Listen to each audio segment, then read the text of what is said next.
ताज्या घडामोडी आणि नवीन बातम्या पाहण्यासाठी आमचं मी साक्षीदार हे चॅनल सबस्क्राईब करा. पनवेल महापालिकेची चारही प्रभागात अतिक्रमण विभागाच्या वतीने तोडक कारवाई सुरू आहे.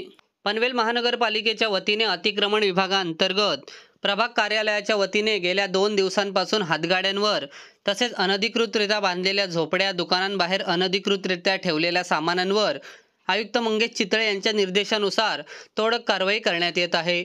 फुटपाथवर तसेच रस्त्यांवरील वाढत्या अतिक्रमणामुळे महापालिकेच्या वतीने ही कारवाई करण्यात आली.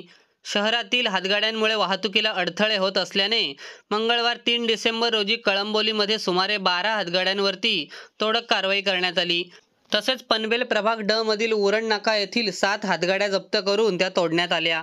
अतिक्रमणामुळे नागरिकांना रस्त्यांवरून जाण्या येण्यास त्रास होत असल्याने नागरिकांच्या आलेल्या तक्रारीनुसार आयुक्त मंगेश चितळे यांनी अतिक्रमणावरती कडक कारवाई करण्याचे आदेश चारही प्रभाग कार्यालयास दिले आहेत.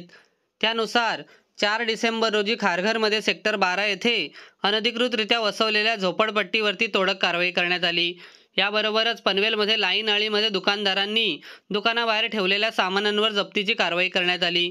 प्रभाग क कामोठेमध्ये फुटपाथवरती दुकानदारांनी ठेवलेले दुकानाचे बोर्ड काढून नागरिकांना चालण्यासाठी फुटपाथ रिकामे करण्यात आले.